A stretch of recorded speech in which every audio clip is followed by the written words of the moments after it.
اس نے جھک کر اس کی ناک کے ٹاپ پر بنے چھوٹے سے تیل پر لب رکھے تھے۔ اس کی جھلسی سانسوں کی تپش ناک پر محسوس ہوتے اور پھر اس کے نرم گرم لمس پر وہ کس مسائی تھی۔ دھیرے سے آنکھیں کھولی تھیں، وہ پیچھے ہوا تھا۔ ہائی، اس نے زیر لب کہا تھا۔ اس کو اپنے بے حد قریب محسوس کر کے اس کی آنکھوں میں تڑپ کی بجائے اسے دھوکہ نظر آتا تھا۔ اس کی آواز میں بھی اسے دھوکہ محسوس ہوا تھا جب بھی اس کی گردن میں ہاتھ ڈالا تھا۔ کیا کر رہی ہو یہاں میرے روم میں؟ کس نے اجازت دی تمہیں میرے بستر تک آنے کی؟ آنکھوں میں انگارے لیے اس کی گردن پر بھرپور زور ڈالتا چلایا تھا وہ اس پر، اور اسے لگا تھا جیسے ابھی کے ابھی اس کی گردن چٹک جائے گی۔ دادو لے کر آئی تھی، انہوں نے ہی بھیجا ہے یہاں۔ بڑی مشکل سے آنسو پیتی اس کی آنکھوں میں نفرت دیکھتے بول پائی تھی وہ۔ اٹھو اور نکلو یہاں سے، دوبارہ میرے کمرے میں آنے کی ہمت بھی نہ کرنا۔ اسی طرح گردن پکڑے اس نے جھٹکے سے اسے اٹھایا تھا اور کھڑا کیا تھا۔ ہائی پلیز، میں کہاں جاؤں گی؟ کیوں کر رہے ہو آپ میرے ساتھ ایسا؟ اس نے اپنی گردن چھڑواتے اپنے آنسو صاف کرتے کہا تھا۔ گڈ کویسچن، پاگل سمجھتی ہو نا تم مجھے، اور تمہارا بھائی بھی۔ ایک بات یاد رکھنا، کبوتر کی طرح آنکھیں بند کرنے والوں میں سے نہیں ہوں میں۔ تمہارا اور تمہارے بھائی کا وہ حشر کروں گا کہ کبھی بھول نہیں پاؤ گے، کیونکہ دھوکہ دینے والوں کو معافی میری عدالت میں نہیں ملتی۔ نکلو یہاں سے، جس کے ساتھ آئی ہو وہیں رہو، اس کے روم میں جا کر۔ بازو سے پکڑ کر کھینچتے ہوئے دروازے کے پاس لاتے کہا تھا اس نے۔ چھوڑے مجھے، نہیں جاؤں گی میں۔ نکاح آپ سے ہوا ہے نا، شوہر آپ ہے نا میرے، تو کسی اور روم میں جا کر نہیں رہوں گی۔ ہیثم ولید خان، جو کرنا ہے کر لے، مگر یہاں سے ایک انچ بھی نہیں ہلنے والی میں۔ اس کے ہاتھ پر دانت گاڑتے اپنا آپ چھڑواتے وہ جا کر بیڈ پر بیٹھ گئی تھی روتے ہوئے۔ وہ اپنا آپ کمزور نہیں دکھانا چاہتی تھی، اسے نہیں جانا تھا اس کے روم سے کمزور بن کر۔ اس کی مان کر اگر وہ چلی جاتی تو پھر کبھی ان تلخیوں کو ٹھیک نہیں کر پاتی۔ یوں جنگلی، تم نے میرا ہاتھ کاٹ ڈالا۔ اس نے اپنے ہاتھ پر اس کے دانتوں کے نشان دیکھتے چلاتے ہوئے کہا تھا۔ انسانوں کی زبان آپ کو بھی سمجھ نہیں آ رہی تھی، اس لیے جنگلی بننا پڑا۔ نیکسٹ ٹائم مجھے میرے روم سے نکالنے کی کوشش کی تو اچھا نہیں ہوگا۔ اپنے ہینڈ کر سے جلدی جلدی میں سوٹ نکلتی انگلی اٹھا کر چلا کر وارن کرتے کہا تھا اس نے۔ تمہیں تو میں اس سے پہلے وہ کچھ مزید کہتا اور اس تک پہنچتا، وہ اس کے منہ پر دروازہ بند کرتی واش روم میں بند ہوئی تھی۔ او چچ، منہ پر دروازہ لگتے وہ درد سے کرہ کر پیچھے ہوتا، اپنی ناک ملنے لگا تھا۔ تم ہیثم ولید خان کیا سمجھتی ہو ان کمزور پابندیوں سے تم مجھے اپنے آپ سے بچا لو گی؟ باہر نکلو، ایک بار حشر کروں گا کہ یاد رکھو گی۔ عجیب بگڑے ہوئے سائیکو بہن بھائیاں دونوں منہ میں بڑبڑاتے ہوئے وہ اپنی الماری سے اپنا نائٹ ڈریس لے کر ڈریسنگ روم میں گھسا تھا۔ کچھ دیر بعد چینج کر کے وہ باہر نکلی تھی۔ چہرے پر پانی کی بوندیں چمک رہی تھی، بال کھلے ہوئے کمر پر تھے اور چہرہ کسی بھی میک اپ سے پاک تھا۔ وہ صوفے پر بیٹھا سگریٹ سلوائے اس کا دھواں اپنے اندر اتارتے اسے قہر بساتی نظروں سے دیکھ رہا تھا۔ وہ چپ چپ اپنے برائڈل جوڑے کو ہینگر میں ہینگ کرتی اسے ایک نظر دیکھے بغیر اپنا کام کر رہی تھی۔ جوڑا ہینگ کر کے دوپٹے کی تہ لگا کر اس نے اسے بھی ہینگر میں رکھ کر ہینگ کیا تھا۔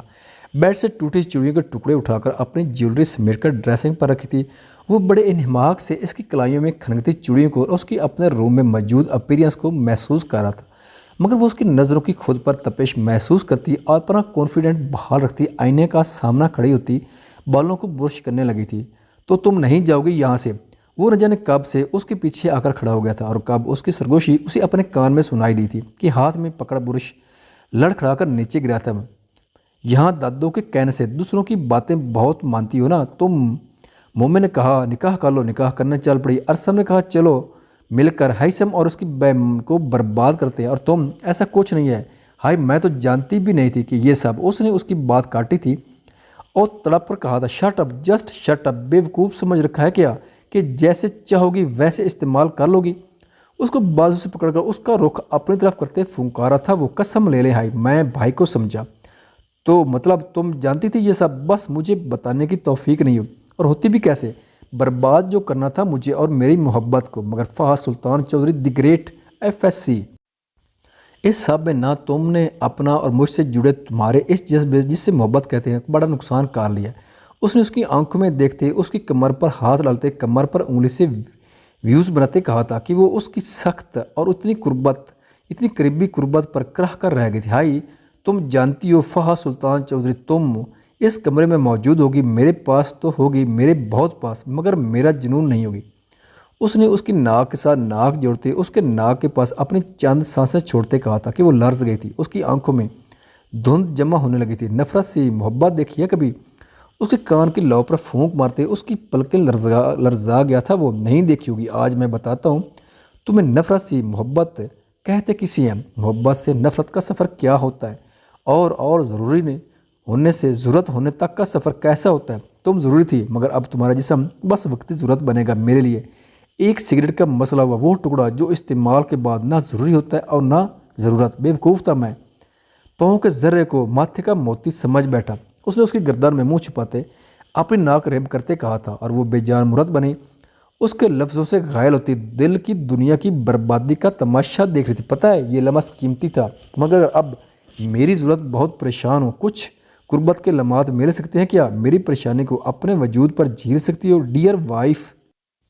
اس کے کان کی لو کو دانتوں تلے دباتے اس نے اس پر اپنے نفرت کے پہاڑ توڑے تھے، اور پھر کہکا لگا کر ہنسا تھا۔ اسے مزہ آ رہا تھا، دل میں فوار پڑ رہی تھی، ٹھنڈک پڑ رہی تھی اس کی تذلیل کر کے۔ شاید چھوڑو ہیثم ولید خان، اپنی پریشانی کے حل اور اپنی ضرورت کے لیے کسی کوٹھے پر چلے جاؤ۔ میری محبت اتنی بے مول نہیں کہ تمہاری نفرت کی بھیڑ چڑھ جائے۔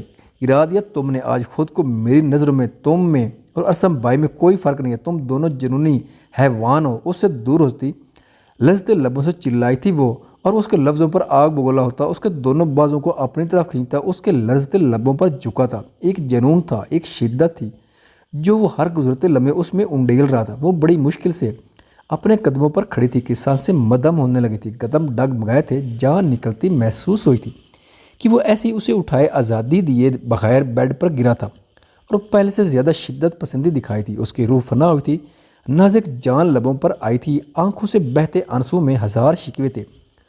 اس کو خود سے دور کرتے ہاتھ بھی بے جان ہو کر گر پڑے تھے۔ مدھم سسکیوں کی آواز پر وہ ہوش میں آیا تھا، نازک پنکھڑیوں پر آخری وار کرتا پیچھے ہوا تھا، اور خود سے دور دھکیلتے سائیڈ لیمپ کو نیچے گراتے کمرے سے باہر نکلتا اسٹڈی روم میں چلا گیا تھا۔ سوچا تھا اس نے کہ آج اسے اپنی شدت دکھا کر دو کوڑی کا کر دے گا، اس کے عمل کا رد عمل اسے سونپ دے گا، مگر وہ چاہ کر بھی ایسا نہیں کر پایا تھا، چاہ کر بھی نہیں روند پایا تھا اسے۔ اس کے لمس کی خوشبو کو اپنی سانسوں میں تعویل ہوتے اس کو خود میں ایک سرشاری سی محسوس ہوئی تھی۔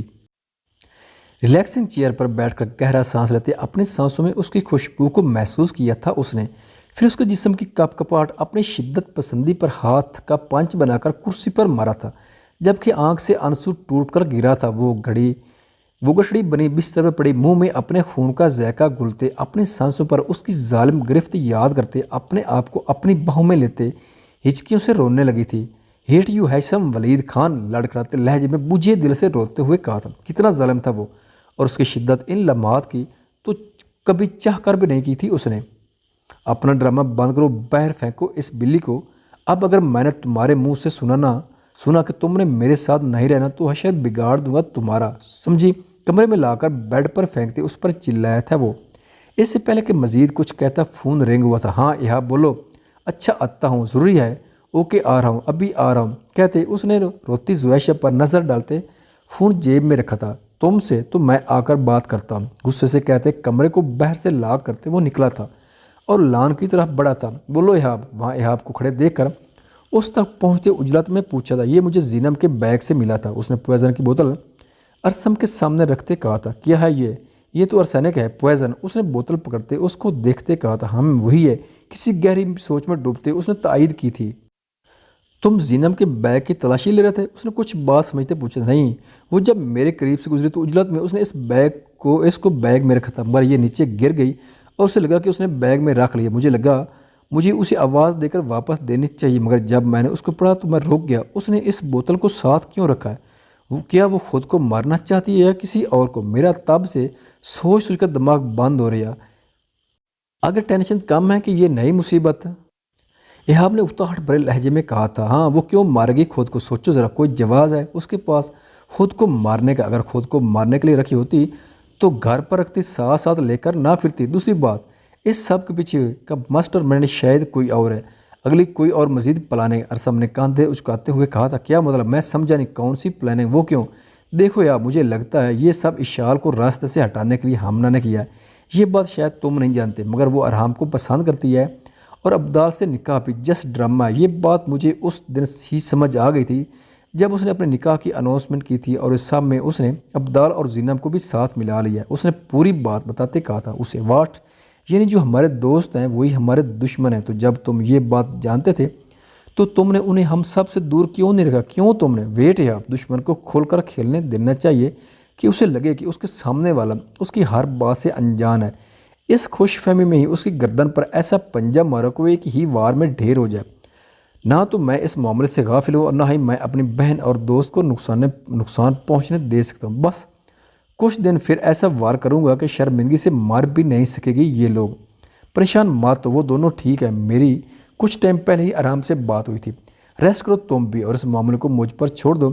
اس نے اس کا کاندھا تھپ تھپاتے تسلی دی تھی اس کو۔ ارسم ایک بات کہنی ہے، اس نے اس کا ہاتھ پکڑتے کہا، بولو۔ اس نے اس کی طرف دیکھتے پوچھا تھا۔